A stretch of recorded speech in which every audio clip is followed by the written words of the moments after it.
ITV Player brings you ITV4, amazing telly you can't miss. I've never seen so much blood in my life. Darrington had a reputation as a very violent prison. Hey, new boy, coming for you. Just a sense of alarm. You don't belong here. Get out, get out. This is a true story. Within the next few minutes, Bullet. all hell's gonna break loose. I thought they're gonna kill you. Just keep running.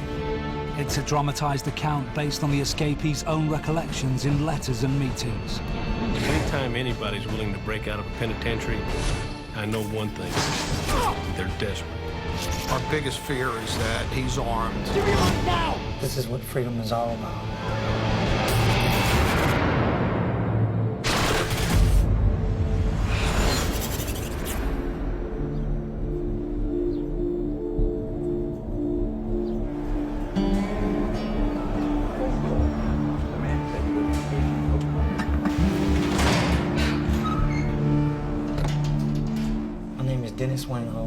I love country music, fast cars, beautiful women. Most of all, I love excitement. I guess that's the way it all started. When you're standing there waiting to pull a gun, it's just like someone's dumping a truckload of adrenaline through your veins. There's no turning back. How you doing? This is it. Give me all your money now. Unfortunately, many of the things that release the greatest adrenaline are often risky and illegal.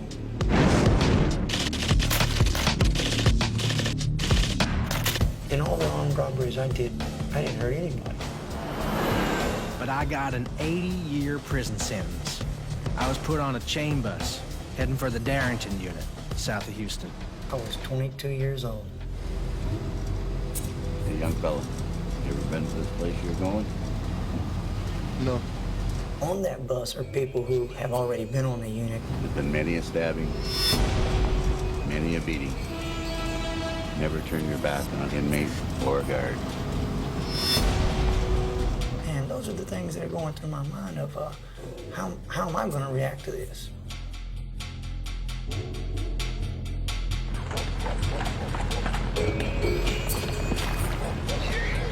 The reality of exactly where I'm at sets in when the bus pulls up to the back gate.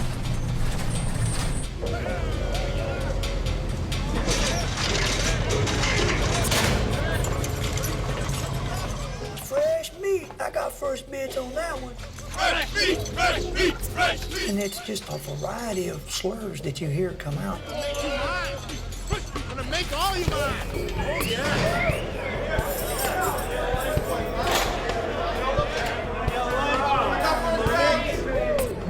My worst fear was being raped because of my young, innocent look. All right, clear.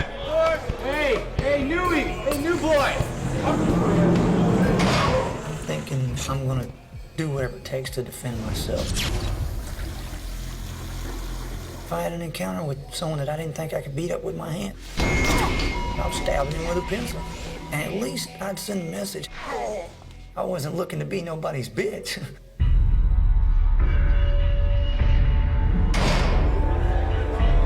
In the early 90s, I was a criminal investigator at the Darrington unit. Darrington had a reputation as a very violent prison.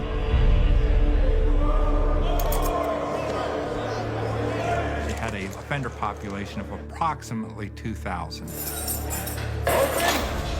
The majority of them doing long sentences. Let's go.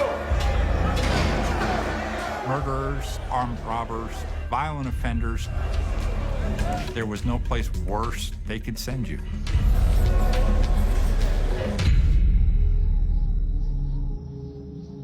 At first, I surveyed the scene.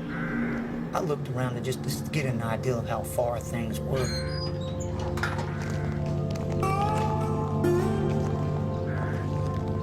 And I realized, the fields are wide open. You're not just going to take off running and get to a tree line before you get a bullet in the back of your head.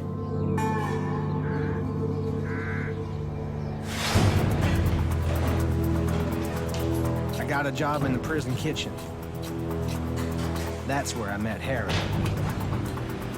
Hey, you're new here, aren't you? Yeah, Dennis Hope. Harry Decker.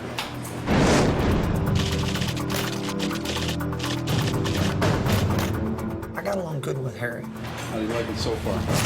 As long as he felt you're not one of these BSers, he was solid. I can't stand it. In prison, a lot of people are there going to talk about escape. But the truth of the matter is they settle into a comfort zone.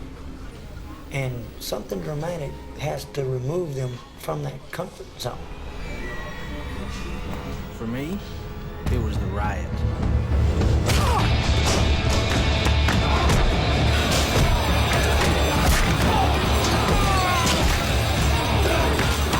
I'm fearful for my life. My biggest fear is someone's going to stab me.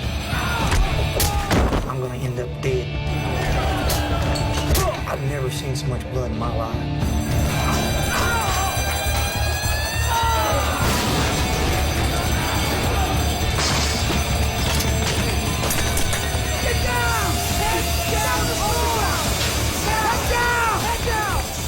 I had already known about inmates with AIDS. Head on the ground! Once they laid me down in that blood, it was another fear of that's how I'm gonna die. When I saw that it was just that easy to happen, I thought, if you're gonna kill me, I'll give you a shot at me going over the fence.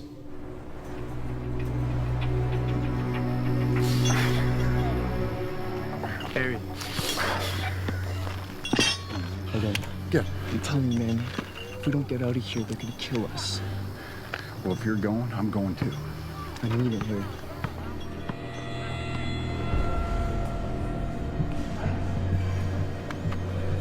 So picture this is the first fence. And that's gonna be the second fence. I told him we could cut the first fence and go over the second one. He said, well, why don't we just cut through both of them? And I told him, do you want to sit in between the middle of the fence and cut it? You're sitting up. You're fair game inside that fence. So we're gonna have to take the fastest road possible for the second fence, which means going straight over. How are we gonna do it? We're gonna wrap blankets around our legs, and that's gonna protect us from the razor wire. If we flipped over the top so our body weight pulled us off the barbs, I figured we'd be okay. Kinda like you're doing a handstand, right?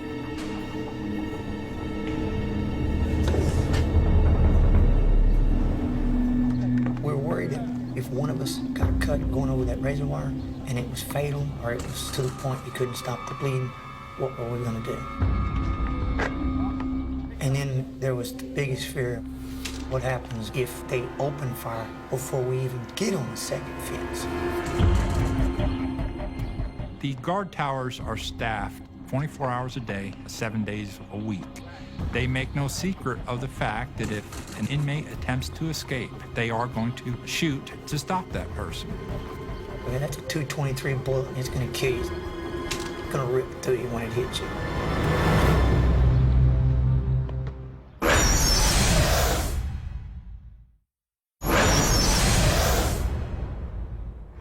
This is a dramatized account of a prison break based on the recollections of escapee Dennis Hope. Hope is planning his escape route from the Darrington unit in Texas. So what did I miss? Well, there was a prison break over there at the prison, eh? You're kidding. 3 guys got out, but they secured the perimeter pretty man. Once I decided to break out, I began to see how the unit would respond. Any big directions from the big guy? I believed that in order to beat my enemy, I had to know my enemy. How long did it take? About a half an hour. I learned that it's a 5-mile perimeter, and that perimeter is set up as quickly as possible. The real nightmare begins if the prisoner gets outside of that initial perimeter. Inside that perimeter, you're able to contain them. Outside that perimeter, you have no control. There's only one way to do this, okay? Once I learned that they put a 5-mile perimeter out, that was etched in stone in my head. We gotta get over these fences and run 5 miles and less than 30 minutes. 5 miles. 5 miles, that's the goal. Which means we gotta get in shape. Run in shape. Beat 5 miles and get there as fast as you can.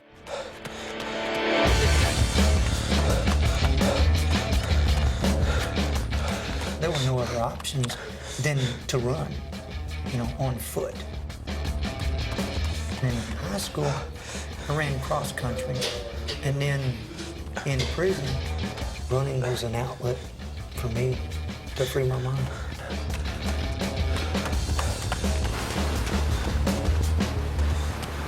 I could picture myself running down the beach just thinking of freedom, you know, oceans, sun, waves crashing. Mentally, I'm somewhere else. That would just enable me to just keep running nonstop. But Harry never liked running too much.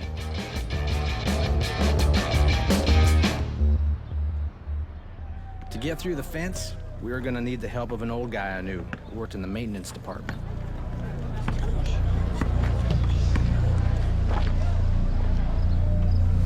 What can I do for you? I need some wire cutters. You know, in the penitentiary, if you ask somebody for some wire cutters, it's understood what you want them for. You're not clipping your toenails with them, that's for sure. What's in it for me? Extra food, whenever you want. I control the pantry. Okay.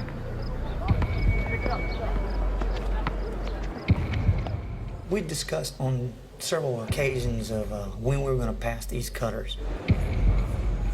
And then one day he told me, he said, I got them. It'll be under your tray. Just make sure it's clear. And when you say it's cool, I'm handing it to you.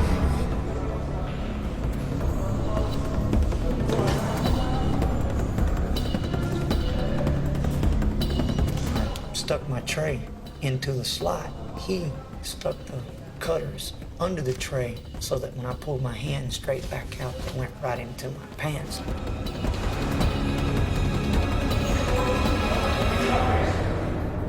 I'm shaking worse than when I was doing a robbery. If I walk out of this chow hall and one of these officers stop me with this, it's over. I mean, it had my palms sweating.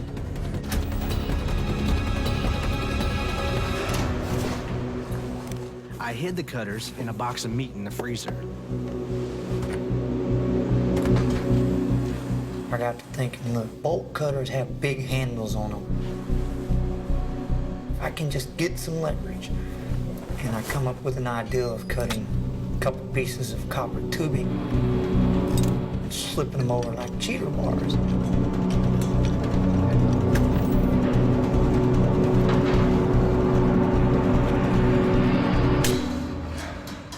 Everything was right on schedule.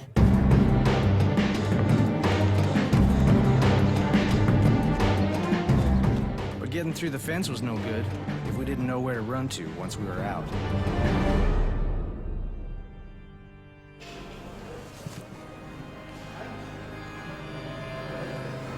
Then one day, I saw a church brochure laying on the floor.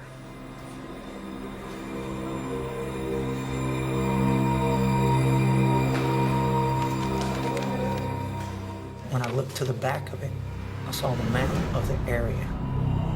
And I thought to myself, you gotta be kidding me.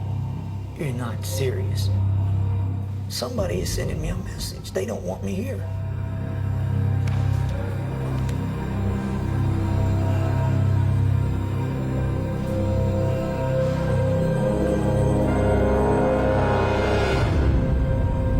I knew that if I put together what I had gathered with what the map showed, I was no longer running blind. Within half an hour of busting out, follow the pylons, get across Highway 288, 5-mile search perimeter, then head northeast towards Houston. It was rock solid then. It's gonna happen.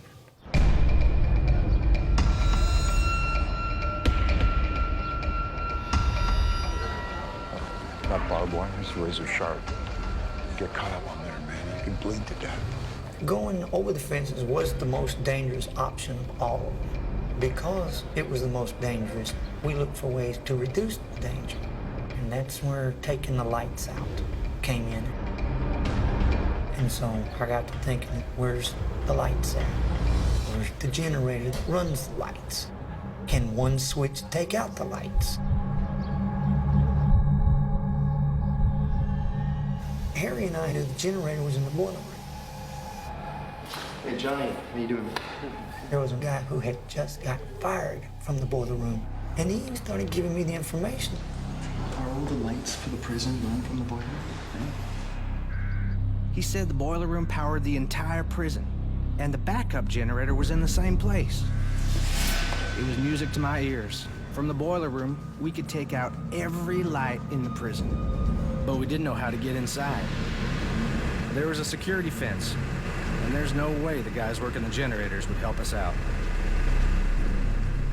The boiler room at Darrington was manned by some of the most trusted offenders, and most of them take a lot of pride in their jobs.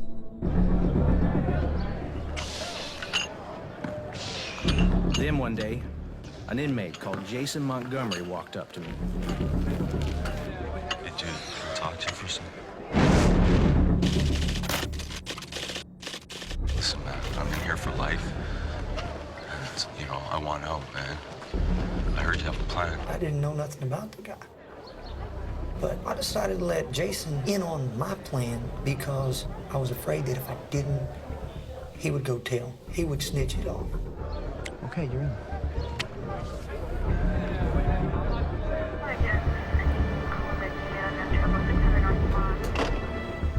As luck would have it, Jason brought a whole new dimension to the escape.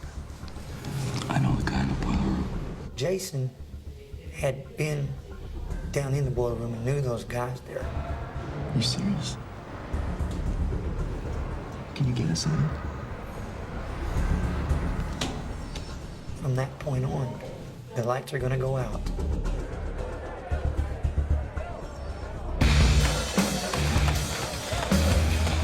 Harry and Jason were nonchalant about 5 miles. They didn't think it was anything, but I wasn't gonna underestimate it.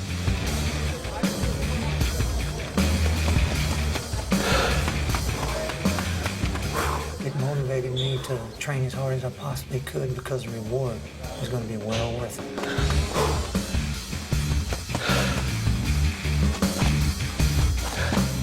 I always thought about girls. I played, mental game. So I can just do 5 more. That sexy chick goes home with you. If you don't, you're going home alone.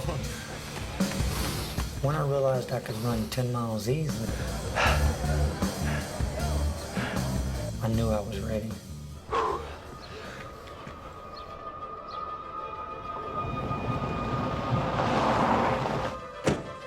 I had just arrived at the Darrington unit in November of 1994. By the time Thanksgiving rolled around, I'd been there about 2.5 weeks. The problem with the guard up top there, that's been resolved, right? I was told we were going to be done this morning. I was just getting my feet on the ground, figuring out the facility and the staff. I told Harry and Jason we were busting out on the Saturday night of Thanksgiving weekend. So that means top dogs, they're gone. Everyone's at home with their wives. It's their best shot. You with me? I'm with you, man. You sure? Yeah, I told you, man, I'm with you.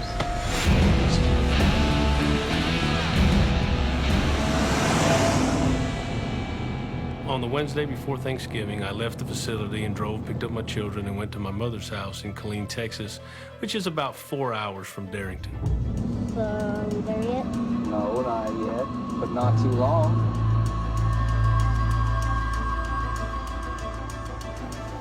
That Friday night, I'm tense. My stomach's tight. My future, my life, all comes down to 24 hours. And whether or not I do everything according to plan. Deep down inside, you're thinking, I could blow the back of my head out going over this fence. And then you try not to think about that. Just think positive. It's gonna work.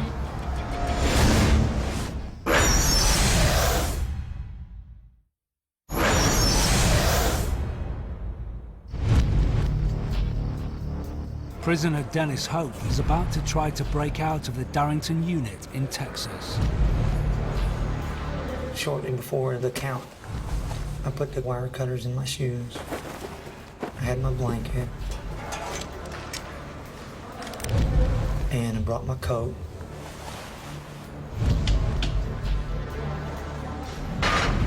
As they opened the door to let us go out for chow, Come on. I thought to myself, I won't be coming back to this cell. And as I walked down the run and then went down the stairs, that's when I met Jason. You ready for this? Let's do it.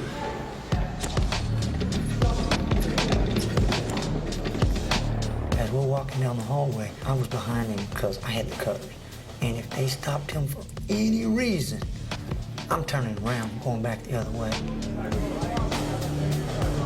It's like you're carrying a truckload of dynamite and you're looking at everything ahead of you to make sure they don't say, hey, you. Come here.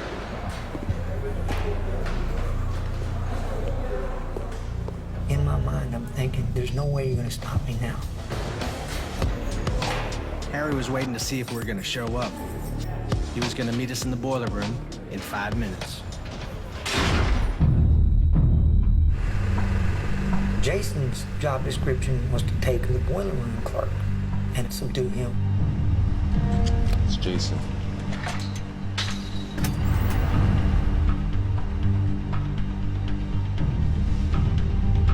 And after 5-6 minutes, he hasn't done anything.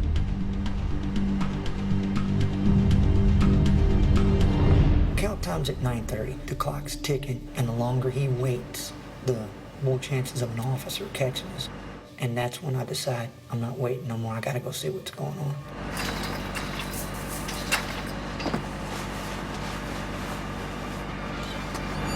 And as I peek open the door and I see Jason sitting there talking. This stupid idiot. Mind if I talk to him for a second? Go ahead. I said, man, what are you doing? You know, you're gonna take the dude out or what, man? We're on the timeline. That's when he says, Can we do this tomorrow? my first thought was, you gotta be kidding me. Man, you're not gonna screw this up for me. You don't wanna do it, I'll do it. Are you in? Are you sure?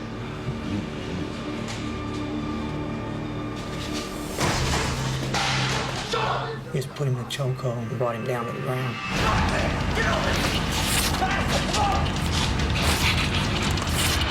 And I just told him, said, look, man, you stud up, I'll kill you. That's when I told Jason, start cutting your blanket.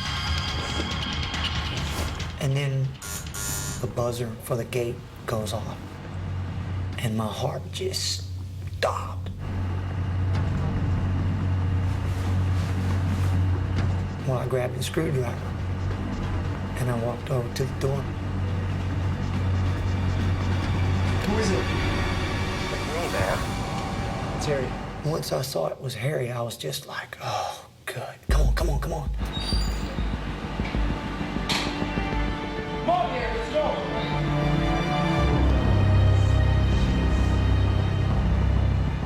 We cut our blanket in half so we can wrap it around our waist and took a screwdriver and stuck it through it and used shoestrings to tie it around like chaps. We were ready to leave. I started loosening the fuel lines to the backup generator. Inside of me, I just felt as if it was the last act before it all goes down. Within the next few minutes, this generator's useless, all hell's gonna break loose, and they're not gonna have no way to get this power back on. Which one is it? You sure? Like you're gonna pull it, right?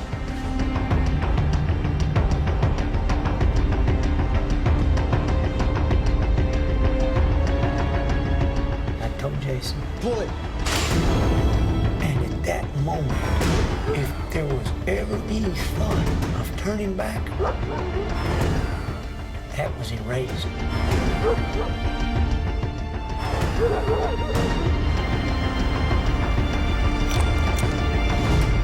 It got deadly quiet as the sounds of the engines that operate the boiler room wound down. Okay, let's go. And as we You could hear people hollering, "Hey, hey!"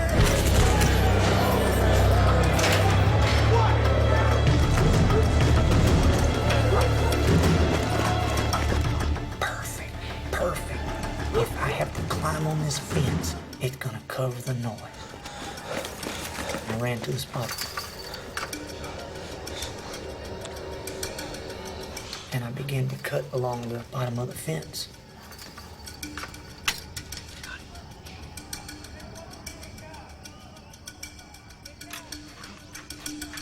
Anxiety is built up inside you, pushing yourself, saying, come on, come on, come on.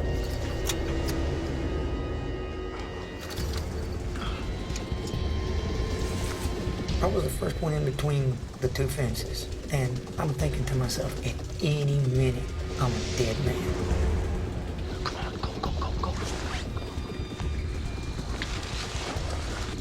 on, go. We moved to the second fence. Get ready. And suddenly, Jason says, Give me the pliers. What? Give me the pliers. Cut through the wire. No, we're going over. There's barbed wire up there. Let's go. We don't have time to cut through the fence. You know that. A person could get over that fence in less than 9 seconds. It would take me more than 9 seconds to cut that fence. You want the wire cutters? These wire cutters? You sure? So I threw the pliers over the fence. That changed his mind real quick. the razor wire hooked my coat, but my weight pulled me off the fence. As soon as I hit the ground, I'm outside of that mental fence. I'm outside of that physical fence. It's wide open spaces from here on out.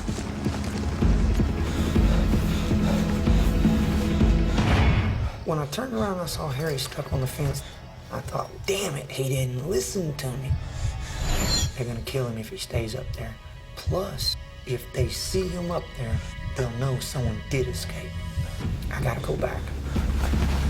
I reached up and I jerked him as hard as I could to get him untangled. You good? Yeah. As I turned to look to see if he'd gotten up, that's when I seen him kind of hobbling. So I knew he wasn't gonna keep up with me. As I took off running, I heard a loud voice holler, "Halt!" And then came rapid shots. And I thought, they're gonna kill you. When the shots rang out, all of the time that I had banked on before they knew that there had been an escape had evaporated just like that. And that's when I thought, I got to go. As fast as you can, as far as you can, as long as you can. Just keep running.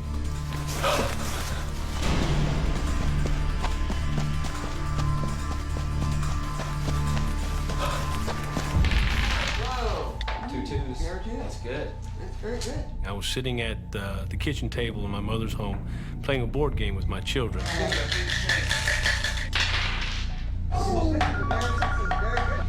Don't cheat. When the phone rang, Hello? and it was Major Johnny Thomas, and the first word out of his mouth was, "We've had an escape." How many? When? Like any other prison warden, I immediately felt absolutely sick to my stomach. No, I'm coming now. I have to go. I'm sorry, guys.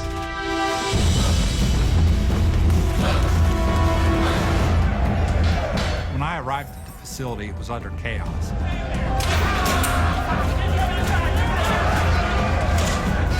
I'm very apprehensive, very frustrated. You don't know who's gone. All you know is that some shots were fired, there was some sabotage, and that you're doing the best that you can.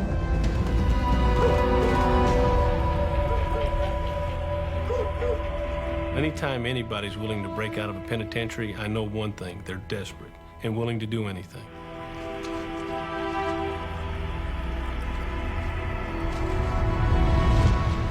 So I had a major concern for the public safety at that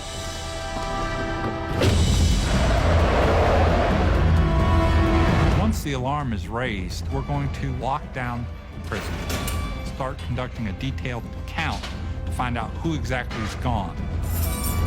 Then start putting people on the perimeter. We're going to contact the local police so they can respond. I heard the sound of a van. And I thought, son of a bitch, they're chasing me. I thought, well, as long as it's one, I can get past him.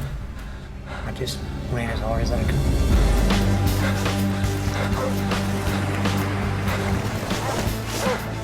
You can do it. You can do it.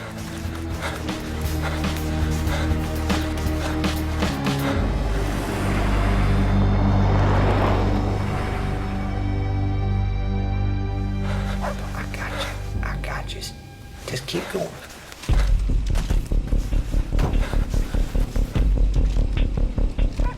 And in my mind, there's a silent clock constantly ticking.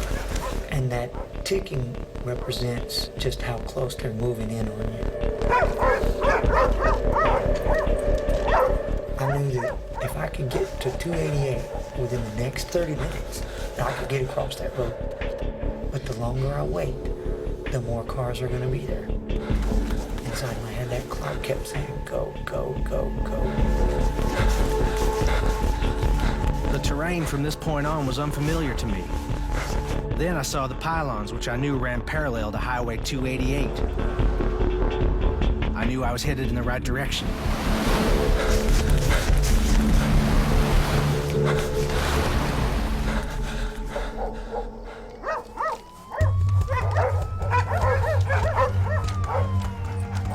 Major.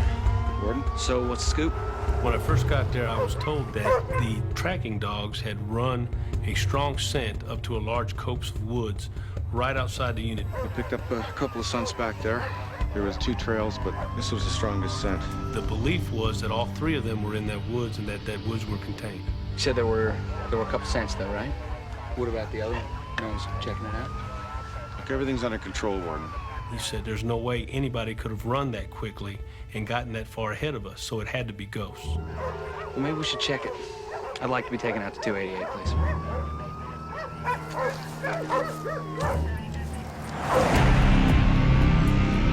As I approached 288, this is the last part of the puzzle. It has to be done right.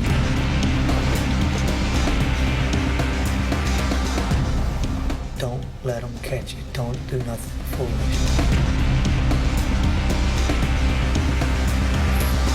288 represents the finish line. They're not going to be looking outside of there. I've seen the officers in their cars. There's no doubt in my mind they would put a bullet in my head if they caught me.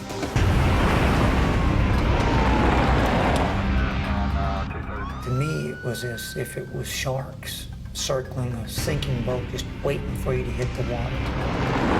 And I didn't want to be in that water with those sharks.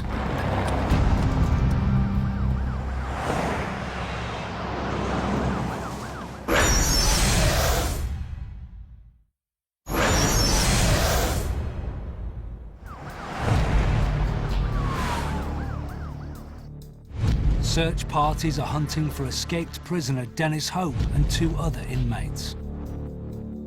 Crossing 288, in my mind, was like the last part of the chess game. All the pieces are in position. It's at that point that I size up the cars to make sure I'm not misidentifying one of them. I waited for a gap. Then I hurried across on all 4s.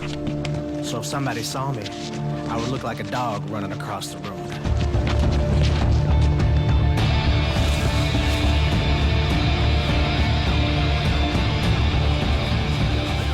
Once I get across the road, in my mind, it's checkmate. I've won the game. The hardest part's over. You know, the best things are yet to come.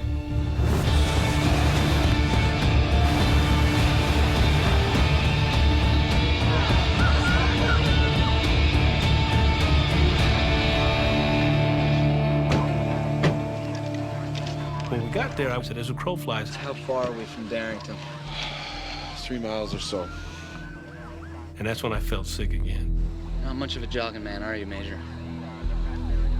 No, not really. And I told him, well, I am, and I could easily have covered that distance in about 24, 25 minutes.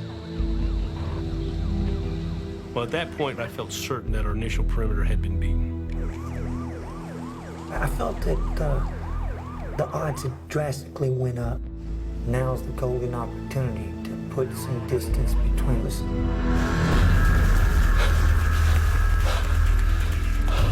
A convict on the run could just disappear in the woods near the Darrington prison unit, so guards launched a systematic search cutting through the thick underbrush. We probably had upwards of 180, 250 people looking for these guys. They got about 2/3 of the way through when one of them actually hit something on the ground they felt like was a man. When they investigated, they had actually caught Montgomery. We caught Decker in the housing area the second night of the chase. But frustrated guards still can't find the third escapee. At this point, I realized that Dennis Wayne Hope was a pretty smart guy. He had beat us and was gone.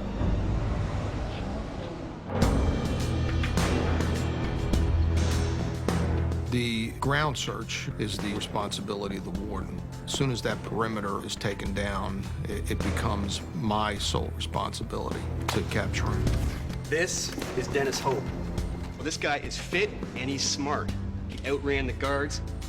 I want you to find out everything you can about this guy. What his girlfriend looked like, what kind of car he drives.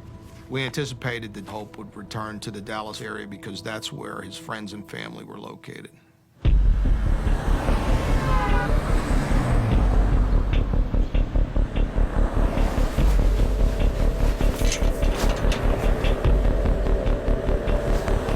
I knew that I needed money, and I knew that the fastest way to get it would be a place that I had robbed before.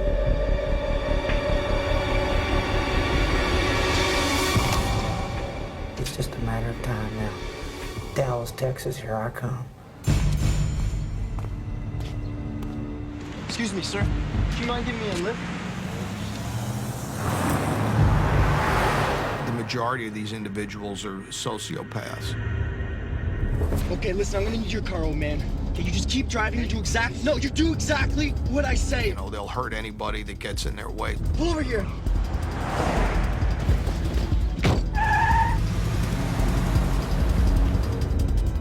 When I got $30 from the old man's wallet, I knew that was enough to buy a gun. But I'd seen some BB guns that looked real, and that's why I decided that I'll go get one of those.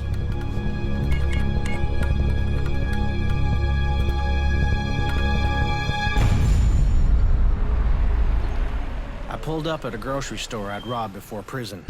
At the time of day, they always used to count their cash. I walked in, and sure enough, I could see the safe was wide open.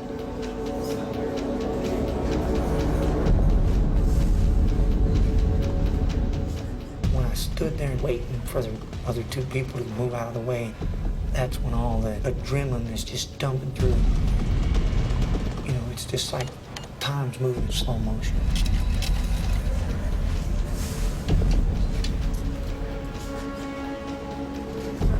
I said, do you know what time it is? She looked at her watch. And I said, well, I'll tell you. You fill up this bag now. And the guy, Give it to him. he knows the routine. Move! Let's go. He puts the money in the sack, and as he hands it to me, I'm thinking, that's all I needed.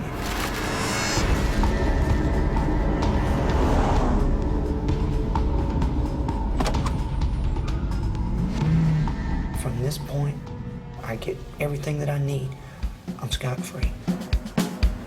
Give me all your money now! Give it to me! Move! For the next few weeks, I was robbing stores in Dallas. Is that it?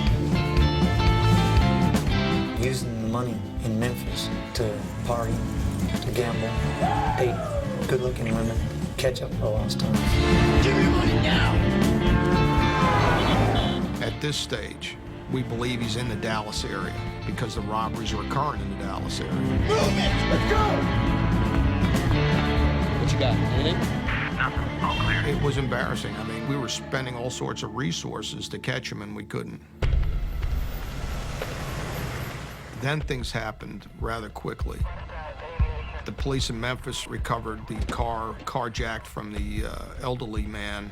Hope's prints were in the car, and a newspaper with apartments for rent circled. In the meantime, electronic surveillance had picked up 2 phone calls made from Memphis to a known female associate of Hope's. We immediately headed to Memphis. There's no perfect fugitive.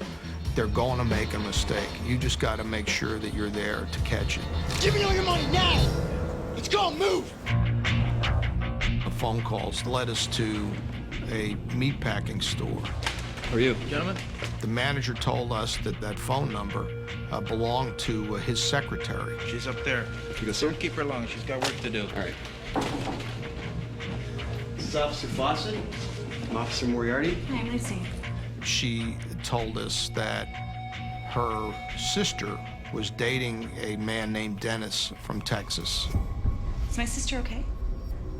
We then got the secretary to page Dennis Wayne Hope. All right, we wait.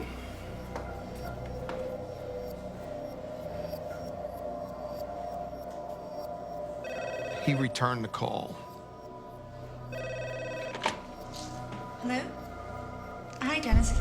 He told her that he was at the Denim and Diamonds nightclub. Okay, I'll see you then. He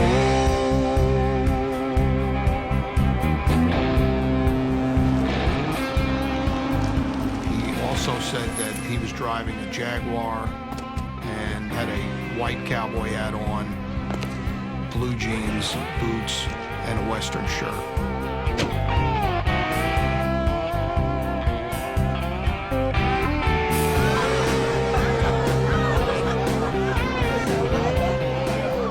When I was on the run, I didn't try too hard to conceal myself or not to be caught. I didn't want to live like a hermit. To me, that would be meaningless.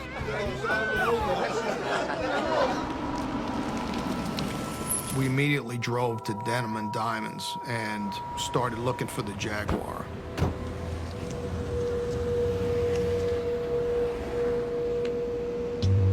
We found it parked in the back of the parking lot. Mrs. Fawcett, we need backup at the Denim and Diamonds.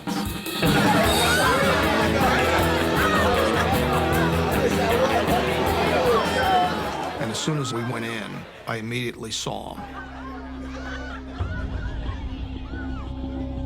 Our biggest fear is that he's armed, and then we'd have a gunfight in our hands in a crowded bar. And we decided we could get up right on top of him and just grab him.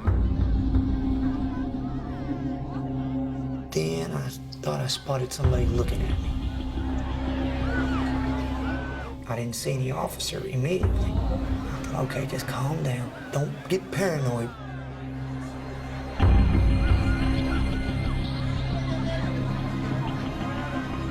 We just kind of worked our way like we were listening to the music and finally got over to him.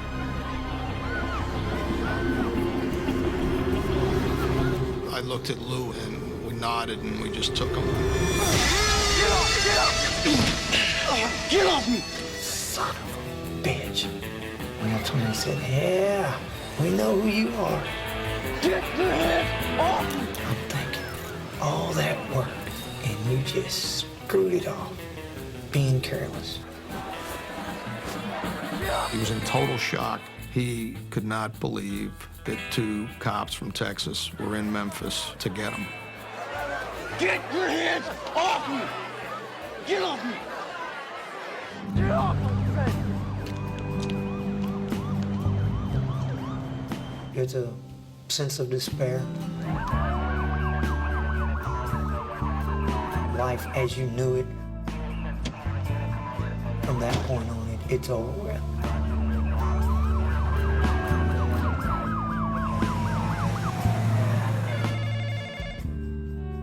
It was about 1 or 2 o'clock in the morning and my phone rings. Hello? Dennis Wayne Hope. You got Hope? I can't describe to you that feeling. Ah! Yes! In prison parlance, my count was clear.